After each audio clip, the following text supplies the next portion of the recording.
Morning, well, it's Hippy Trev here. It's 8 o'clock in the morning. I'm doing a run to Childers, and I'll tell you about that on the way, so roll the intro. Hi, Hippy Trev here, and welcome to my channel. Hope you get something out of it. Rightio, let's see if she'll start. It's not a cold start.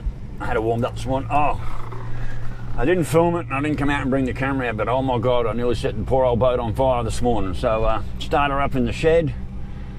Gave her a good rev, gave her a good couple of seconds warm up, and I thought, shit, I'm smelling petrol, like a lot of petrol. Has that bloody fuel pump let go again? So I backed the car out of the shed, and there's just a big swimming pool of fuel on the shed floor.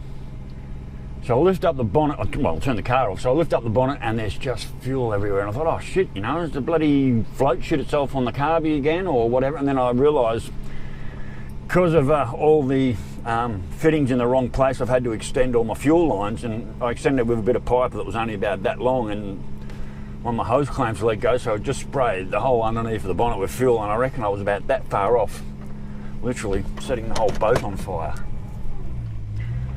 So that was my start for this morning. So anyway, I'm off to Childers for a couple of reasons. The main one is this thing's off to Bundy on Wednesday to have the extractors fitted.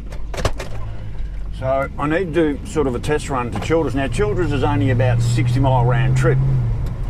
So, well, on the new money, about 100k round trip at best. Bundy is going to be about 130-mile round trip day, which is about 240 odd k in the new money. So I need to make sure this thing's running right. No leaks, no water leaks, no fuel leaks, no oil leaks. So I don't want to be caught out halfway between here and Bundy and shit, the car's going wrong. So that's another reason I'm heading over to Childers. It's a short run, and I just want to check on everything, because I had a couple of little laps around town, but that was like late yesterday. And, yeah, oh, Jesus. So that's why I'm off to Childers. It's a good run over.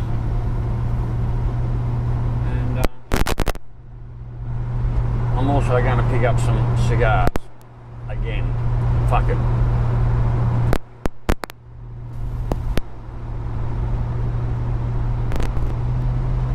So what I might do is up here shortly, just as we're about to head out of town, I'm just going to pull up and have a quick look under the bonnet before I go any further, just to make sure. So I added a bit of fuel line, solid fuel line between the gap, and retightened it. So I just want to check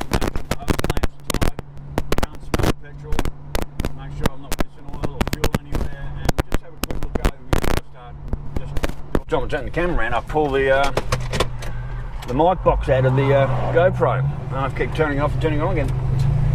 Another thing with these GoPros is why do they build them that you have to run a bloody $90 mic box? Why can't they build them that you just plug an external microphone into them without having to go through this? Anyway, not to win. So anyway, everything under there is looking good. A little bit of water coming out the radiator, so maybe the cap I'm running now isn't strong enough. So I was just pushing a little bit of water out the overflow, but I don't think it's anything to worry about.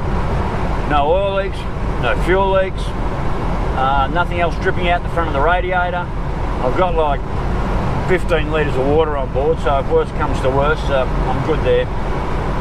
So yeah, have I built myself a motor that just drinks so much fuel? I've just suddenly made a car that's not really affordable to drive. And at the price of fuel the way it is at the moment, holy shit. I'm literally just watching this fuel gauge go down. Like literally, it's just, I've nearly used a quarter of a tank already. And I haven't gone anywhere. So I think I started mentioning before, I'm unsure, I got sidetracked. So yeah, I helped someone yesterday about the bonnet cable. Like a couple of videos ago, I snapped my bonnet cable. Well, yeah, I did. I snapped the end of the bonnet cable, release cable on the side of the road. So And instead of having to buy a new aftermarket shitty looking bonnet cable, what I did is I just pulled a couple of clips up, and the clip at the front that holds it down where the release mechanism is, I just lifted it up, slid the outer cable along a bit further, which gave me a bit more wire length, put my thing on the end of it, boom, fixed. So the cable, instead of running all the way along and across to the latch, it sort of now takes a short arc across to the release mechanism, but you know what, it saves having to pull out the old cable and replace it with a new one. So that actually works. So, and someone sort of left in the messages that, and I remember they saying when I broke my cable that they were about to do the same thing. So when they saw what I did yesterday to mine, they were like, shit, now he or she doesn't have to replace a cable. So at least I helped somebody out yesterday in amongst all my dramas.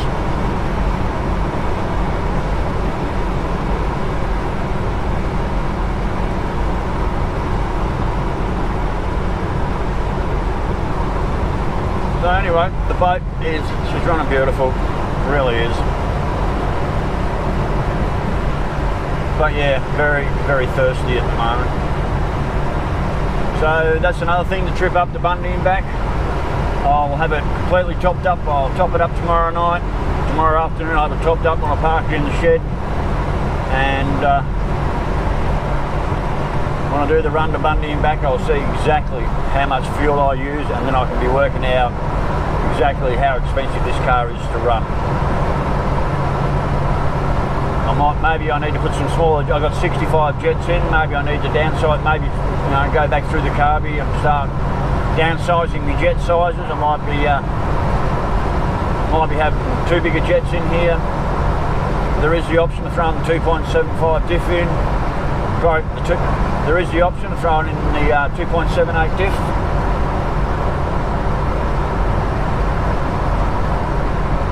I wish I knew more about power valves. I think I've got a 6.5 power valve in here. I put an 8 point something power valve in and it just ran like a dog. Like, did not like it at all. So the 6.5 power valve seems to be the one that this car likes the most, or this carby likes the most. So yeah, maybe I'll start downsizing my jets. I think I've got 65s, and I've got 65s in there now. I think I've got 60s, and I probably wouldn't go any lower than that. I think the last time I chucked the 60s in, she just like, it was terrible. But at that stage I didn't have the electronic distributor in, I certainly didn't have the high amp coil in there. So there is still a lot of tuning to do. I could still probably play with the dizzy, I could probably play with advancing and retarding the dizzy, just a V stick at a time, until I'm happy with where it's at.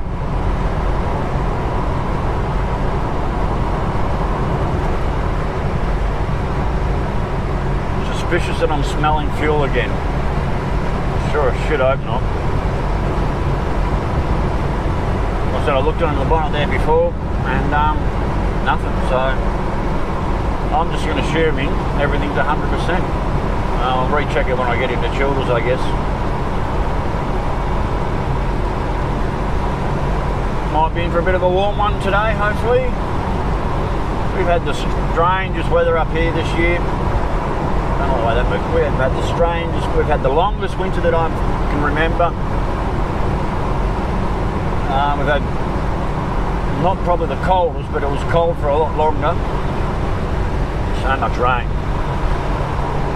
And it's only, we're second week into December and we're only just starting to like really warm up now. I mean, we should be like 40 every day here now.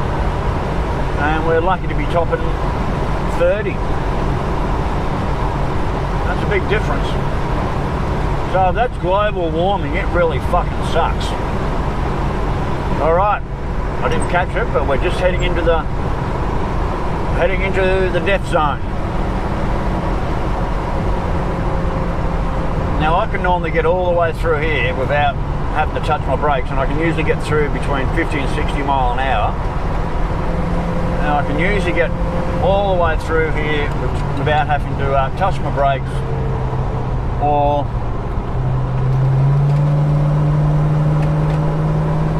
downshift. Now you come across some people up here and they come through at about 25 mile an hour, and on every corner they're putting their foot on the brake.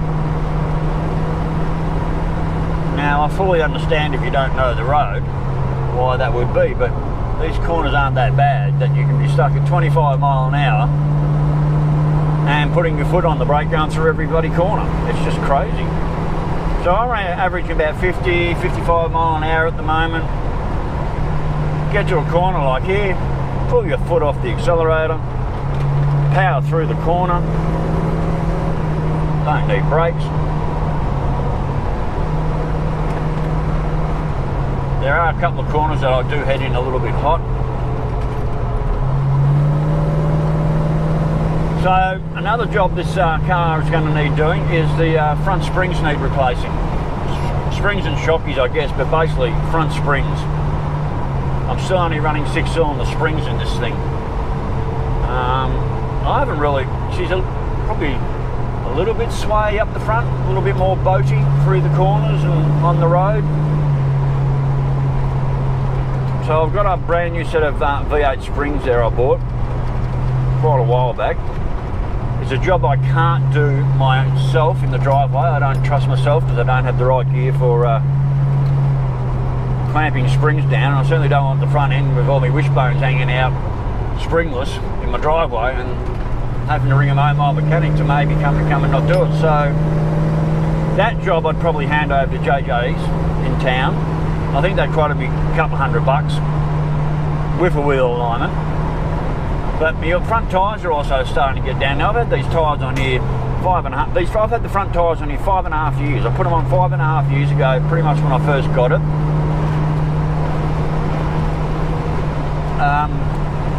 I rebuilt this HK cross member. I put it in, and JJ's. We're almost out of the def zone.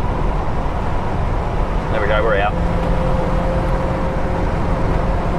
And JJ's done the wheel alignment. I don't know, I've done quite a few miles, probably done 30, 40,000 miles, maybe more, maybe less, I don't know. I've been to Vic and back twice.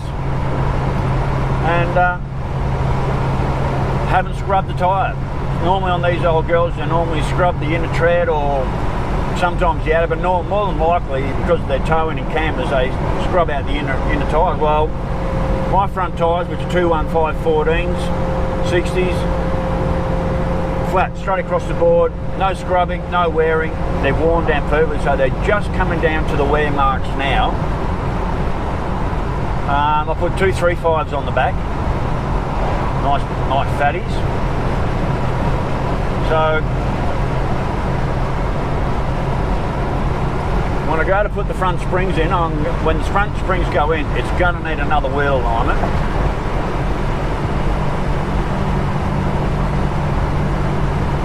Whether I buy the new tyres first or get the wheel alignment done with the old tyre, I guess it doesn't really matter. So once, like I said, everything's done in that part of the car, I should probably put the V8 front springs in.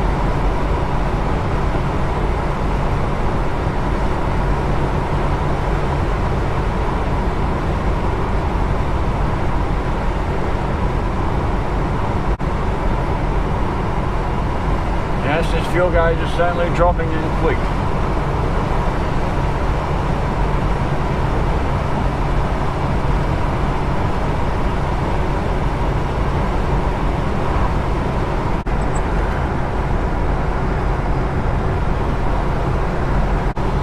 Coming into corrugation corners. The run up into Childers. I think they've fixed that bloody corner with all the corrugations on it. Last time I come through here on the bike and in the boat, I was like, where's all the corrugations gone? Normally it sends the boat sideways. Not that one, but this one here. This corner here was the one that you can get into, and it's just like the whole thing shutters and the boat goes sideways. The back end just starts going out. So they've got all this white stuff there. A little bit. They've gone and fixed corrugation corners on me. Bastards. And there.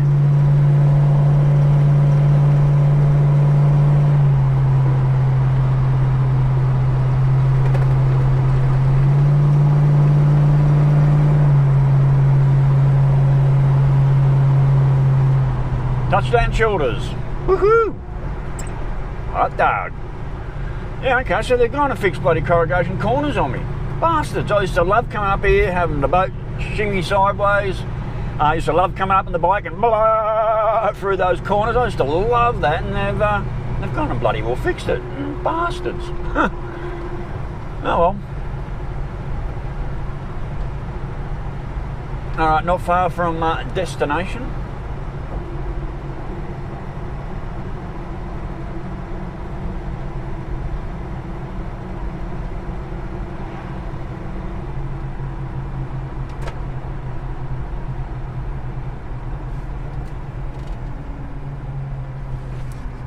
Sorry, no photography.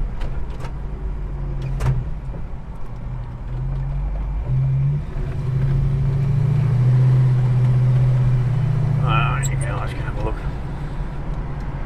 So, $1.81 a litre. I think we're $1.91 in big. I'm not filling up here, and at least I won't be running home on vapors like the last trip. I literally rolled into Biggin with 3 litres left in the tank. I wasn't even sure I was going to make it. So today I've got plenty of fuel, so don't have to worry about that. But I'm not filling up here. I want to fill up tomorrow, being Tuesday. I want to fill up on Tuesday, ready for early Wednesday morning. Alright, this is a bit manic down here today. Is there car parks? There is one that I can see. There's a couple there. Alright, I can get a car park. Whoa. Nice.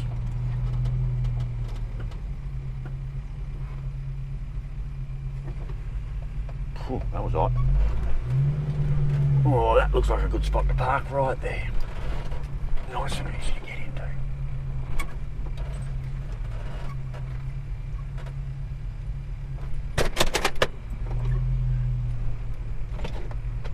Touchdown shoulders.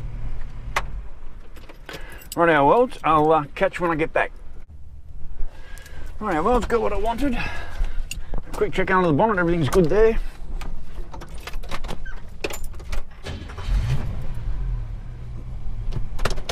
Get out of here without 1 hitting anyone, 2 them hitting me.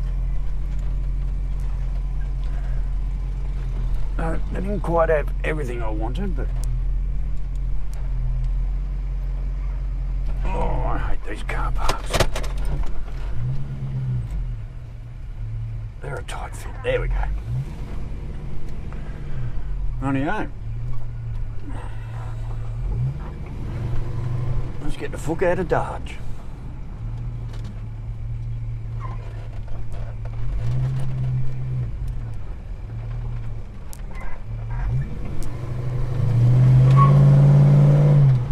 Little wheel spin. Didn't mean to do that. Alrighty. Let's get home because I got shit to do. I won't bother filming the whole trip home. I've gabbled enough on the way over, so we don't need to gabble on the way home. If something happens, I'll flick the camera on. Or at this stage,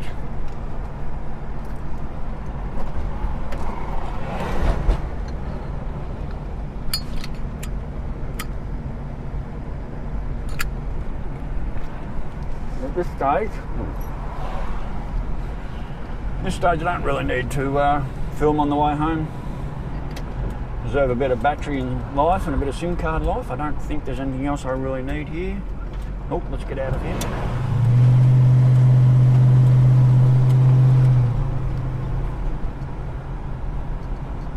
No pedestrians. That's a new sign.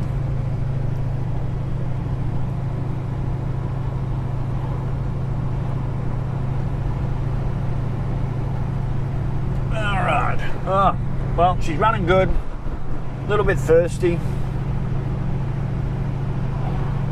But overall,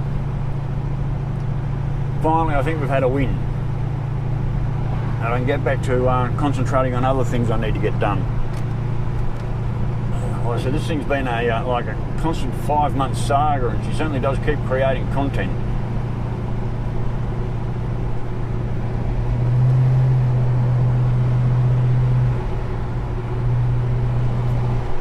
Alright, dropping down into corrugation corners.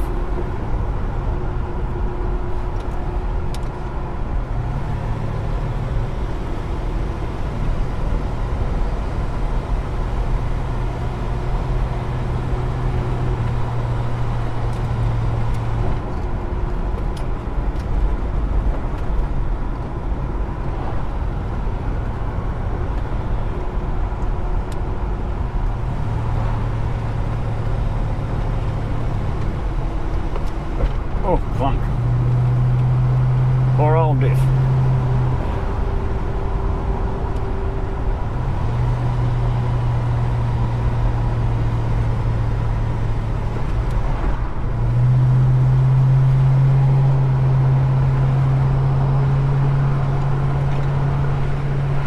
Alright, let's go home. So, one of the next big jobs I'm going to do on this is transmission.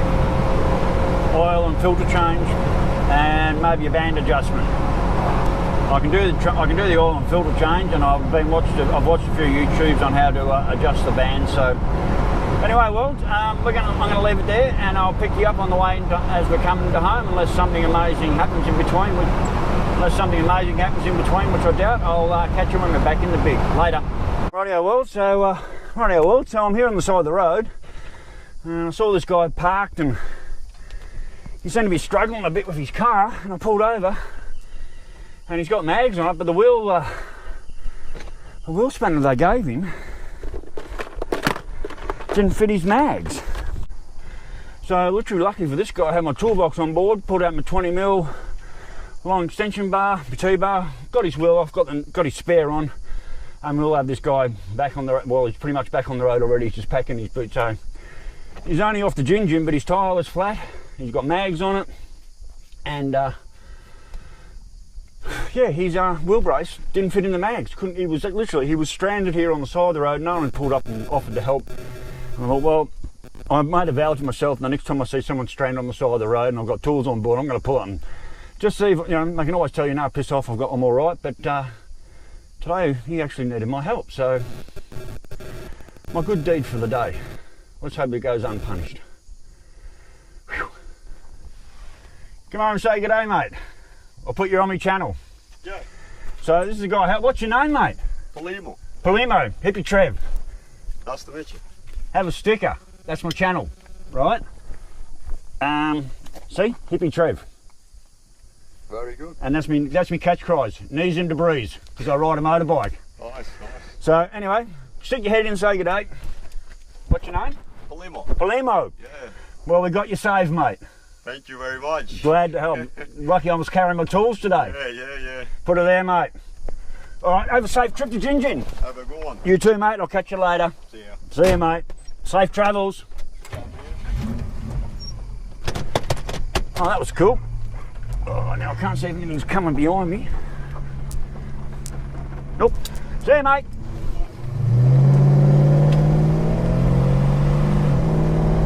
Woohoo! Hot dog. He was cool. He was a nice bloke. So he was literally stranded there. His wheel brace didn't fit in the mags, and he had no way of getting that flat tyre off the back of the car. So I don't always carry my tools when I'm doing just a local run like to Childers and back. But of course today, unknown if my car was going to let me down or not, I was not carrying tools. Like when I head to Bundy on Wednesday, I will definitely be carrying my toolbox with me. better slow down, I'm in town. So yeah, well, I'll be definitely carrying my toolbox with me on Wednesday.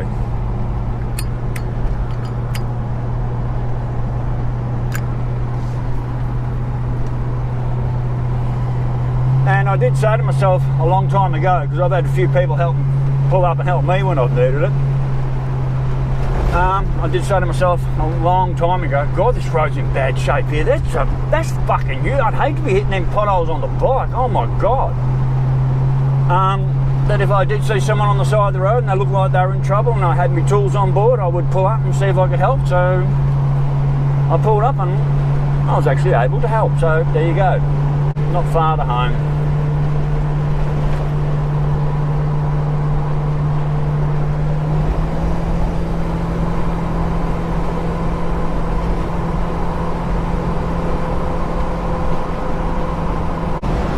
Okay, well, so we're coming up to my always my favourite part of the trip home. This is always the best part of coming home. Coming through the gap. I know I say it every time and I will say it every other time. Come up through the gap and then just everything just opens up like beautiful, and over there, beautiful Mount Walsh. So this is my favourite part, and over there you can just see the white water tower, which is where I live. I know the GoPro doesn't pick it up, so this is always my favourite part of the trip home when I first see what I call Smile Mount, because every time I see Mount Walsh I smile. You can't not, so. Alright, well, I'll catch you when we're back in the big. We're not far out now. Later. Righto, well, it's back in the big. Good run home. I'm glad I helped that guy out. He was certainly stranded and I don't think anyone else was going to pull up and help him, so I'm glad I did. I'm just glad I had my toolbox on board, because without my toolbox I doubt I would have had a I'm unsure if my wheel brace in the back of the boat would have worked either. So yeah, I'm glad I helped him. Seemed like a nice young fella.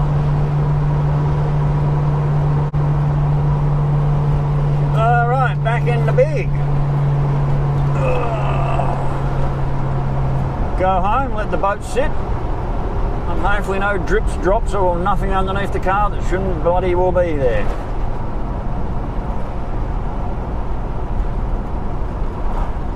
Jeez, mate, you need a bit more of the road than that.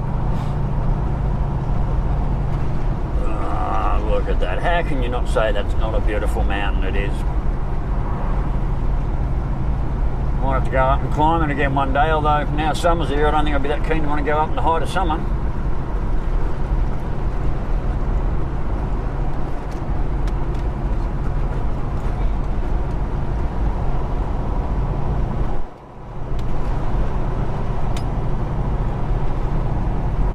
Well, she certainly had a nice big drink on the way over and back.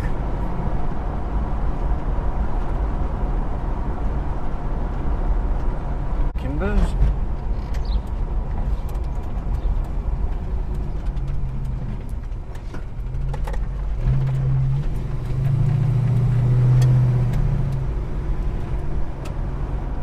Come down and see Jen later at the second-hand shop. I want to buy some cutlery and a few things for the DC getaway retreat. Set it up with cups, plates, knives, forks, kettle, that sort of stuff. For sale. I don't need another bus.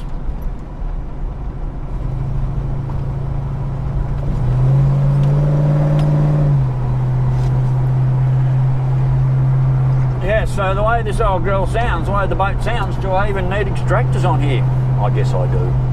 But how loud is it going to be? Am I going to be like, oh God, I wish I never put them on? As I said, right at the moment, she's just above a sleeper. Before I put the heads on, the worked heads and that on, and the cam, that's helped, but the heads have made the massive difference. Oh, that was weird. She just had she had a twin system, but unless you paid really close attention, you never would have known she was a V8.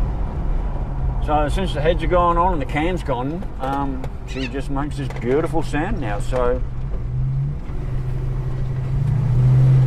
how much difference is it going to be when the extractors go on? I just hope I do not regret doing that. Home, back in the driveway, we've made it. So, like I said, I'm going to let the car sit, and hopefully nothing underneath the car that shouldn't be there. And we're all set for Wednesday. Can you hear that buzzing noise up front? Can you hear? Can you hear that buzzing noise? That's my new coil. So, alright, Walt, we're home, safe in the driveway. So far, I would call that a successful run. It was really good helping that dude out. It's about time I helped someone for a change, and now it's just a matter of sitting and make sure nothing is leaking under the car that shouldn't be there. So, rightio, Worlds, Wednesday's today. So, stay safe, keep your knees in the breeze, and I'll catch you later. Bye.